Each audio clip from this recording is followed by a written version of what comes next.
Theertham is a holy water that was used to do abhishekam to the deity or placed in front of a deity when we are doing puja or homa.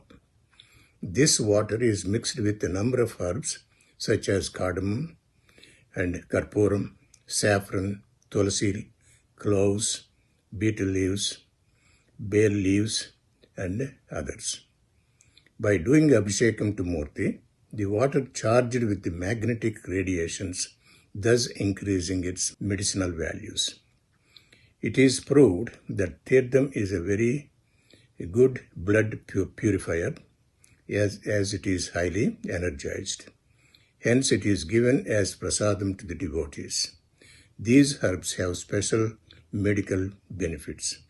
For example, the tulsi leaves used in Theertham act as a tonic which fights against fever, cold, cough, sore throats, respiratory disorders, kidney stones, heart disorders, and so on.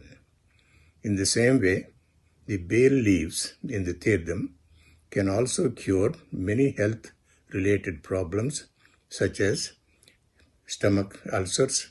It also controls diabetes and cholesterol levels, acts as antimicrobial and anti-inflammatory, and also relieves constipation. In the same way, Panchamrit mixture, which is a combination of cow's milk, sugar, honey, yogurt, ghee in a bowl, nourishes the body, boosts physical stamina, intelligence, and grasping power, creative abilities, improves our skin.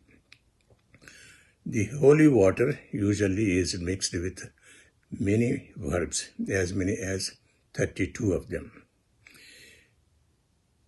In Bhrugu Samhita, it is stated that we have to make a palm look like a cow's ear.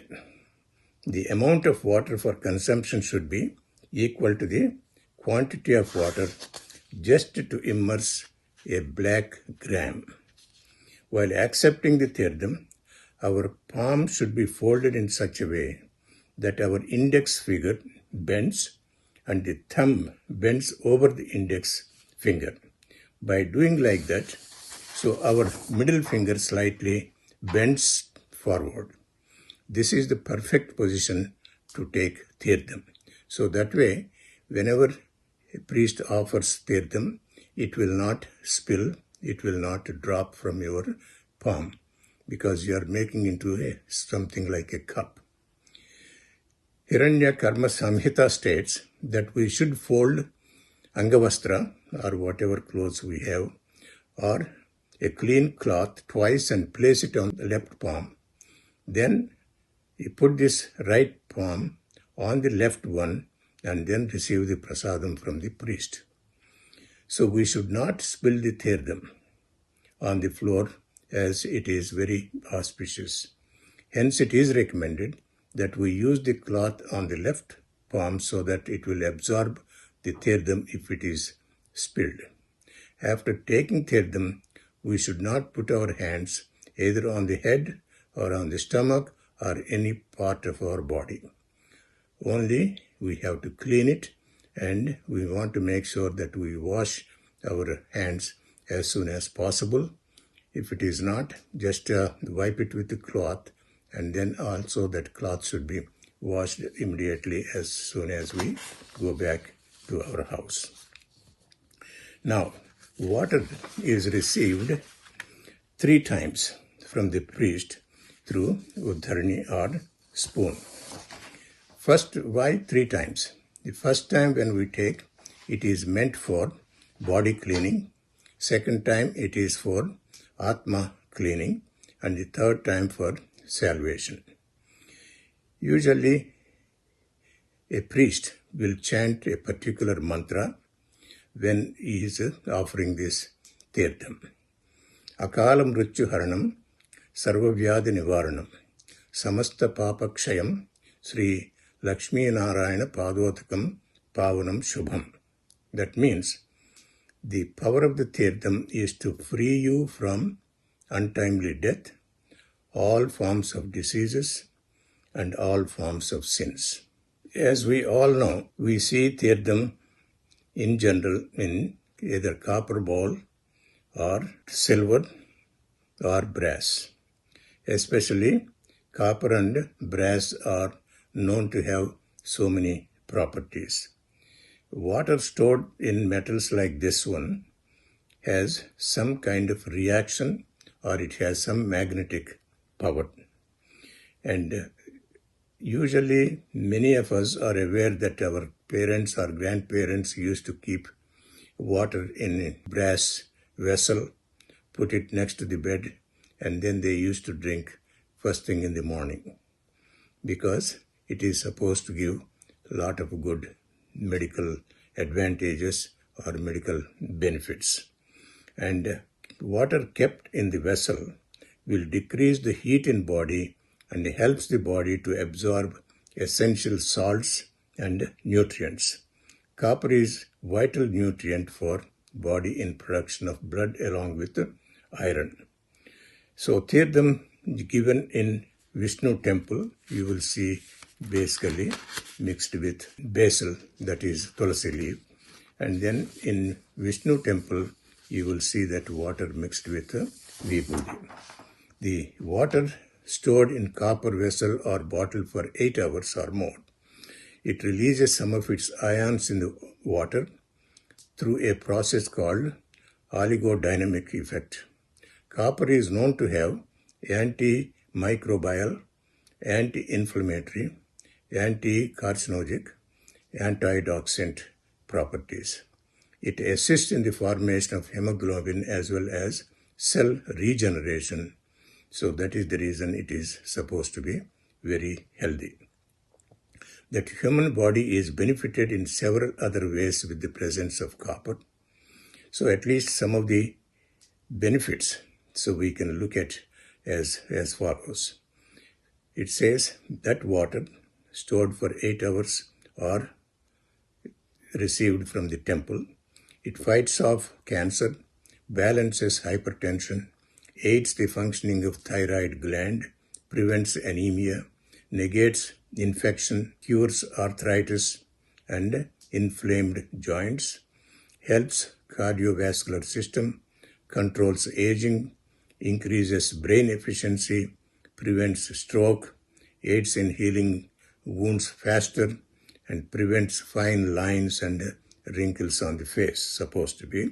So these are all some of the advantages that when we receive Theertham from the copper vessel in general and brass also. Bill Keevil, one of the scientists, actually studied about it, and he says this particular Theertham connecting this copper intake to fecal bacteria that lives in the intestines. So there is a connection between the iron that we get from this Theertham and the fecal bacteria. And mantras usually are chanted whenever Theertham is offered to the deity in the temple, or whenever we do abhishekam also. So obviously we chant, our priests chant so many mantras, and it has a lot of impact and vibrations. It will generate and then infiltrate and then infuse the water with so much power. How water propagates information is a more subtle phenomenon. Water reacts to sounds. It resonates and therefore reorganizes itself as a structural level to reflect this information. This is quite an amazing behavior.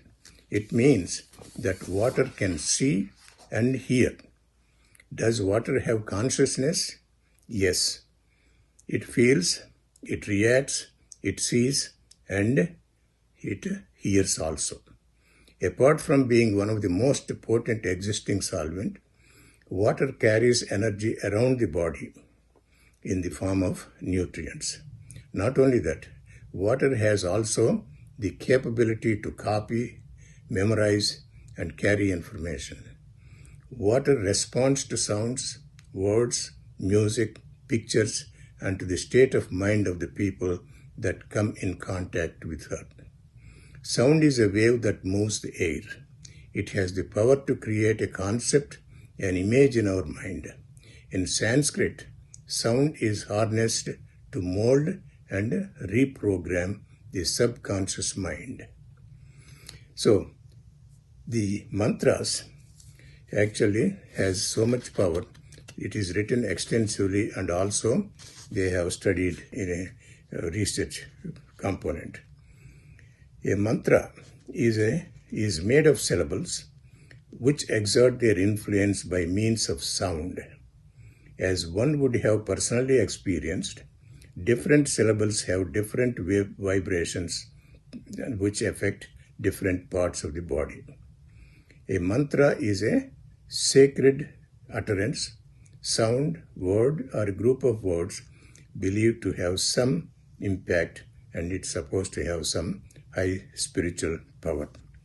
Each syllable resonates with certain organ or part of the body. That means certain syllables affect certain parts of the body and mind: heart, blood, intestines, stomach, nerve, brains, and so on and so on. Every thought or feeling that we have is on a vibratory frequency.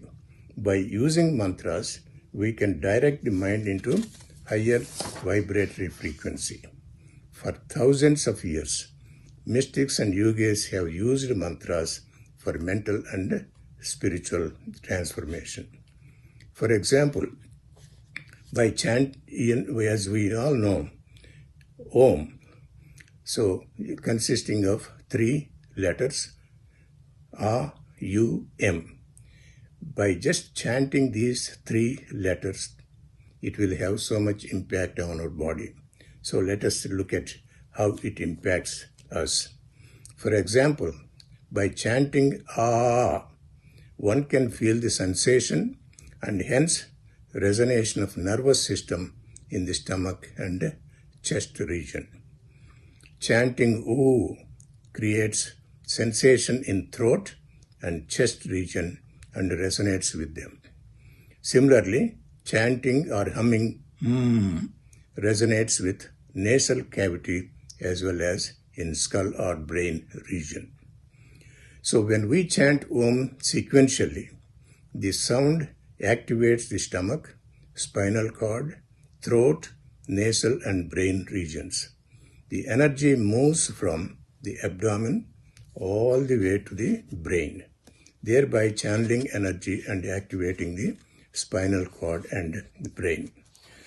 One of the most popular claims made by yogis is that chanting Om mantra improves our concentration, gives peace and steadiness to our mind, reduces mental stress, and clears all worldly thoughts.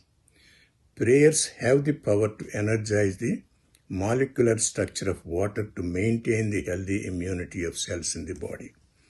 For example, the mantras of Rudram, Namakam, Chamakam, chanted by Shaivites, and Vishnu Sahasranamam, chanted by all Hindus, are chanted to energize water. When we pray with a copper or a silver vessel filled with water placed in front of us, in front of the deity, the water gets energized. It becomes sacred water. Drinking that water will keep you healthy. Now, point is, how do we know when we are chanting those mantras, the water really absorbs it and it listens to it and it has some impact. So there is a lot of research that has been done on this one to make sure that water has the capacity of receiving the vibrations from the mantras. Is there scientific evidence to prove that water vibrates with sounds and intentions?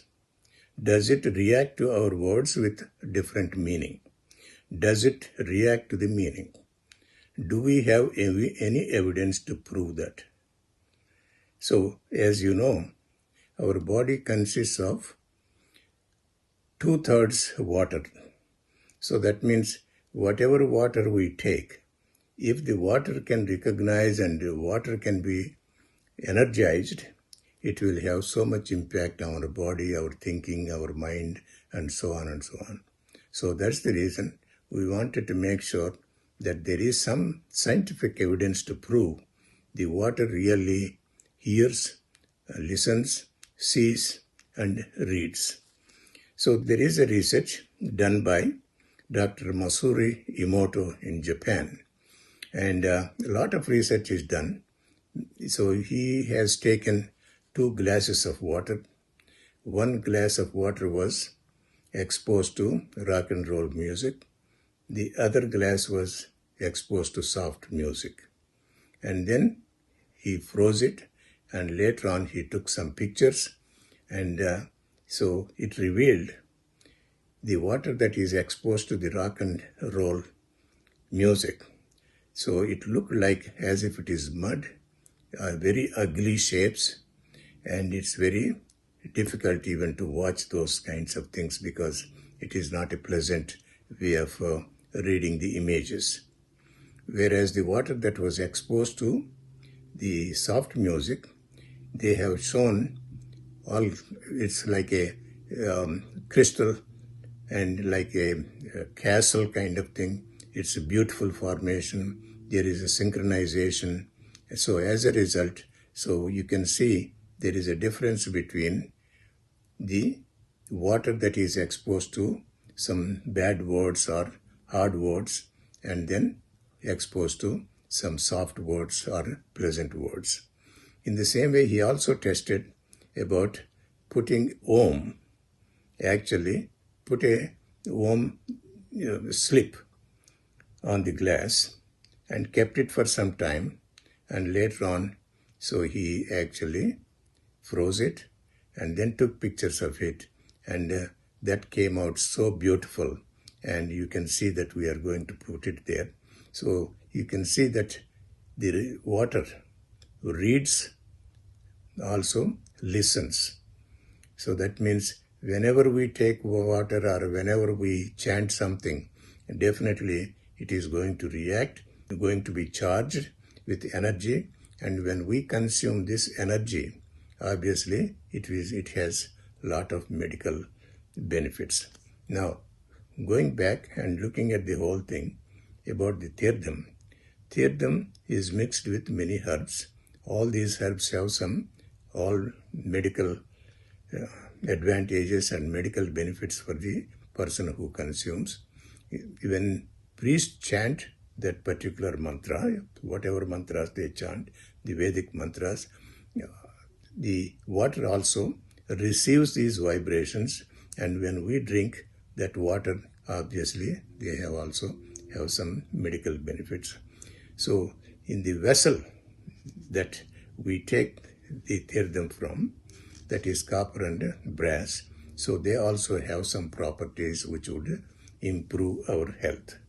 So there is also, as I mentioned, so some scientific evidence to prove that water does hear and listen and reacts. So when we expose the water to the pleasant things, so obviously it will also show up when we take some pictures based on the evidence that is produced by the scientific evidence and scientific studies. So all in all, I think Theertham is one of the best things that we can take when we go to the temple, and make sure that we take it according to our scriptures, according to the proper way.